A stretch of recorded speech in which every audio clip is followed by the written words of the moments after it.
What is up, guys? It is Harley here, back with another video on the channel. It has been a while. It really has been a while. It's been a long time. I don't actually know how long it's been. I think it's been nearly 2 months, I'd assume. Well, no, I think it's been about a month and a half, or just less than a month and a half. But we're back on the FPL Harley channel now. I'm sorry that I didn't upload for Game Week 1. I was actually on holiday, so I didn't actually have enough time to actually put a video together for Game Week 1. Literally, the day I was on holiday for a week, the day I got back was the day that Arsenal played Brentford, and I literally would have had like 3 hours to put an entire video together and do everything and rush it. And where I just came back from holiday, I just couldn't be bothered. I didn't want to do it, so that's the reasoning for that. But Game Week 2, we are here. I actually had a very good Game Week 1. I got 115 points, and I'm actually 14,006 in the world. It's incredible. I'll show you on the screen here. Yeah, so this is the team I went with. I'm not sure if you can see it over the overlay, but this is the team I went with. 115 points, 14,006 game week rank, which is incredible. Like, genuinely, I'm aiming to get like top 1 million every week, and if you get top 1 million every week, you'll probably finish inside like the top 10k overall. So 14k, I don't think I've really realised like how good that actually is. 14,000, considering the average points is 69, and I managed to get 115, is just, it's just incredible. And I'm topping pretty much every league that I'm in, minus the, you know, the big YouTuber ones. The Harlzyy League, you can see the code at the top of the screen. I'm actually second in that, and that's got quite a lot of people in it. And then some of my other like personal leagues that I'm in, I'm first in all of them, which is just amazing. But we're gonna get into the team. The first player, you saw the team on the screen there, but I'm gonna go into it and explain everything, captaincy choices, whatnot. But yeah, the first player is Robert Sanchez from Brighton. Now, he didn't actually keep a clean sheet in the last game. If you do remember, I think he conceded in the 2nd minute to Burnley. Brighton actually went on to win the game 2-1, and he actually had a good performance. But yeah, they just had a little scare right at the start. 2 minutes and the Robert Sanchez clean sheet was gone. But they play Watford this week, and I'm hopeful that they will keep a clean sheet against Watford. They then play Everton, Brentford, Leicester and Crystal Palace, so they don't actually have a bad run of games. Watford, I'm not sure. Watford actually beat Aston Villa 3-2, so Watford are a decent side, but I'm hopeful that Brighton can pull through, keep a clean sheet there. If they don't, it's Everton next, and Sanchez might have to be on his way out, but we'll think about that next week. But Robert Sanchez is definitely a player you want to consider having in your team. The next player, Trent Alexander-Arnold. I think if he doesn't get injured, of course, I think he's probably going to be in the team for probably the whole season. He managed to keep a clean sheet in the first game against Norwich in their, what was that? Was that 3-0 win? I think it was. I'm pretty sure it was 3-0. But yeah, 90 minutes played. He kept a clean sheet, and obviously he didn't get any goals or assists, but I think against Burnley he will manage to do so. But it's a bit of a 50-50 whether he gets a goal and assist. I think he will keep a clean sheet, which is good enough. But goal or assist, Burnley, they sit back a lot, hit you on the counter-attack. I don't think they're going to concede, but whether he's going to get a goal or assist, whether Liverpool are even going to score, I think they will, but big question marks over that. But Trent will definitely stay in the team. And then obviously Chelsea next is a bit of a weird one, but he'll probably start that game as well. And then Leeds, Crystal Palace and Brentford, very good run of games for Liverpool. But Trent Alexander-Arnold, if you don't have him in your team, you need to get him in your team. Now the next player is Manchester United's Luke Shaw. Actually didn't manage to keep a clean sheet in the first game against Leeds, which you can't blame anyone for that goal really. It was an absolute banger of a goal from Luke Ayling. Screamer from outside the box. Very good goal. It's a shame that he scored that. I am a Manchester United fan myself, so I just want to say if there is any bias, make sure to leave it in the comments and I'll try. I try to stay as unbiased as possible in these videos. But yeah, but Luke Shaw, wasn't his fault for the goal. Manchester United shouldn't have conceded. He didn't get any goals or assists, but they do play against Southampton And if you do remember last season, 3-2 win and 9-0 win over Southampton. Luke Shaw, 2 assists and a clean sheet in that 9-0, which, you know, is a lot of points. Luke Shaw. I don't think Manchester United are going to concede in this game against Southampton. I am actually going to be at the matches at St Mary's Stadium. I live quite close to it. But yeah, I'm actually going to be at the game, so I'm probably going to get to see Varane and Sancho make their debuts. Maybe not Varane, but most likely Sancho will. But anyway, I'm sidetracking. Is that the word? Sidetrack? I don't know, but we're going to get back to it. Obviously, Southampton, one of the easier fixtures. They concede nearly the most out of everyone in the league. Southampton did actually score against Everton, a good goal from Adam Armstrong, but then 3 goals. Doucouré with the screamer, very good goal. But I think Southampton are very... It's inevitable that we're going to get goals. And I mean, if we don't now, I look like an idiot. But I think United are going to score at least 3 in this game. They could end up conceding, but I think they'll score... No, I think they'll score at least 2. Luke Shaw is quite likely that he gets a goal or assist. So, obviously, he's going to be in the team. Now, the next player is Konstantinos Tsimikas. Now, Robertson actually posted a photo, I think it was on Twitter, of him actually back in training. I don't think he's going to start in that. He won't start this game against Burnley. Tsimikas will get the nod again.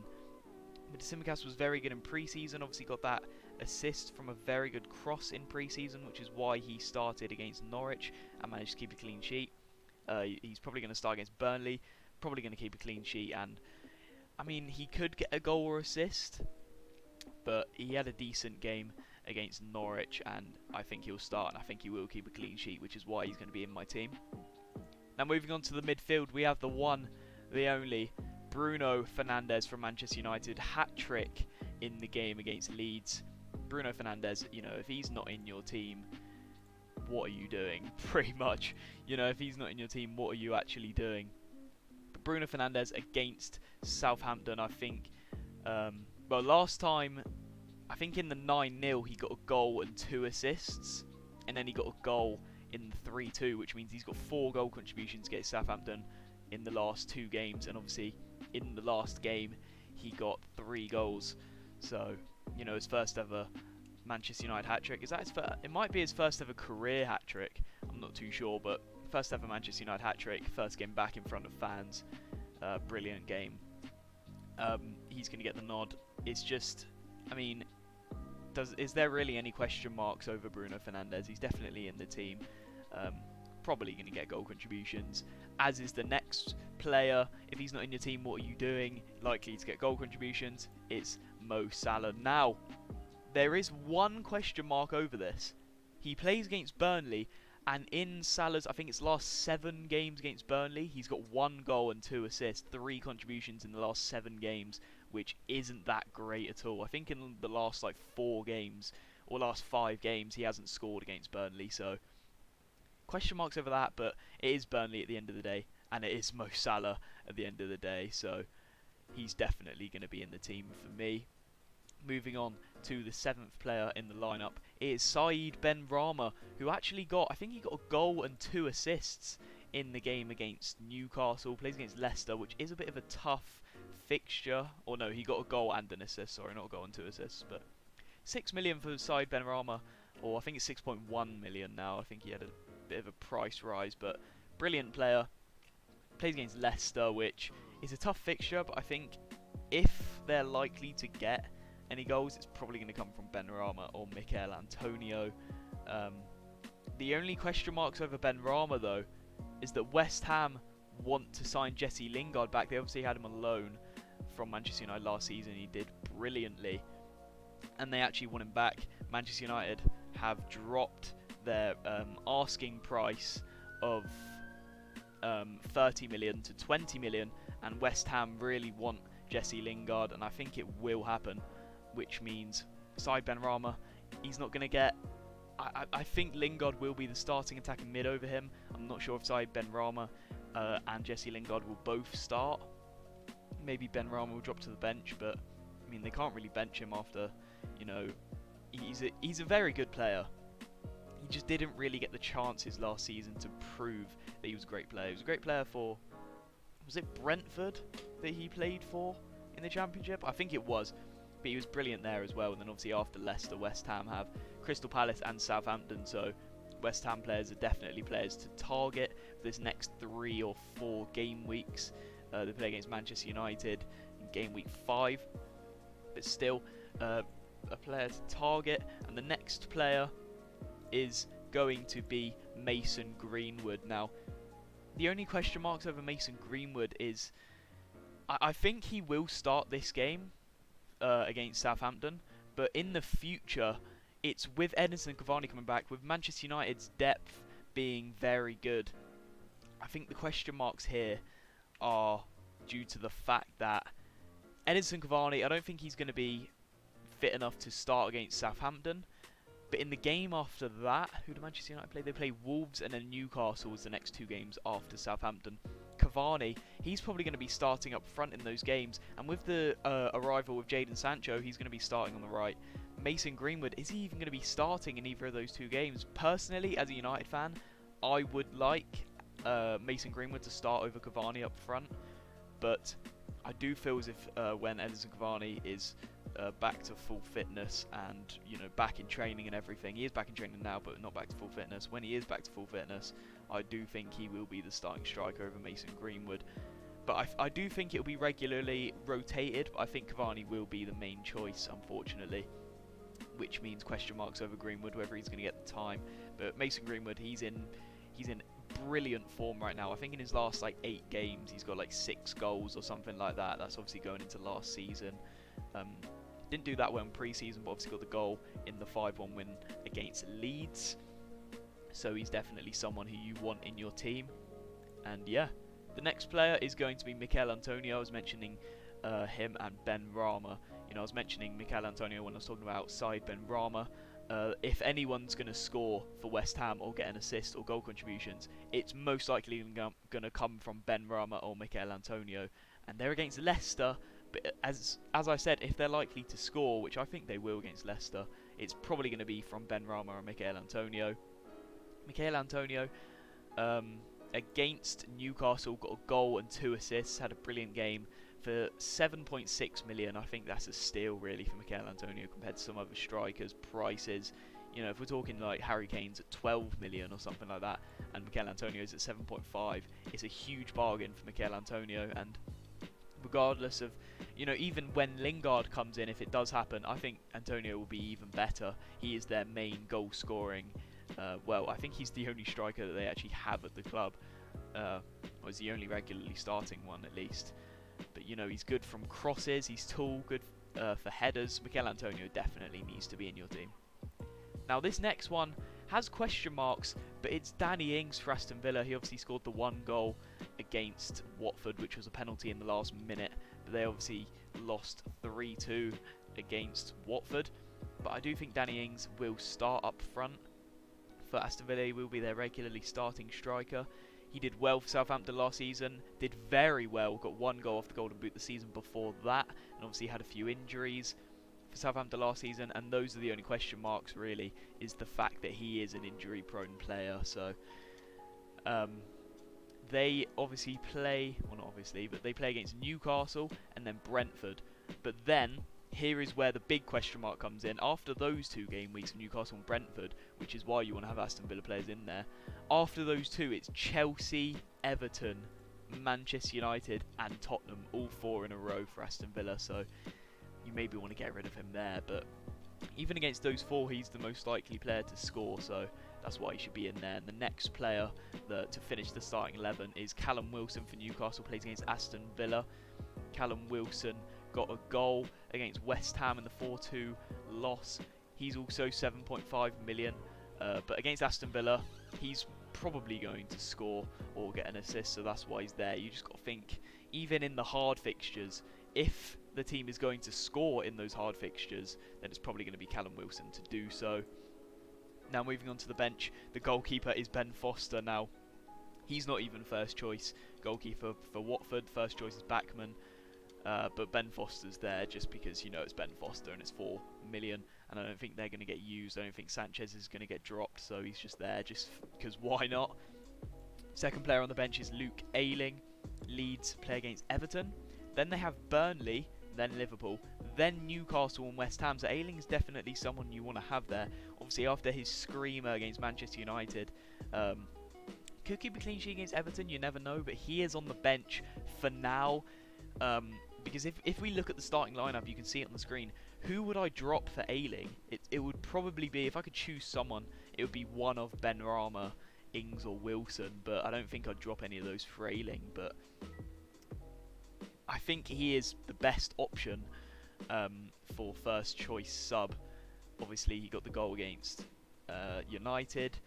4.5 million for Luke Ayling is very good. Obviously, last season he managed to get 100 points for a defender, which is just incredible. So you want to have him in your team if you're looking for a cheap defender at 4.5 million. But moving on to the third substitution, the second choice is Tino Livramento for Southampton, who doesn't have a photo yet, so we're going to have to settle for that. But did he play against Everton?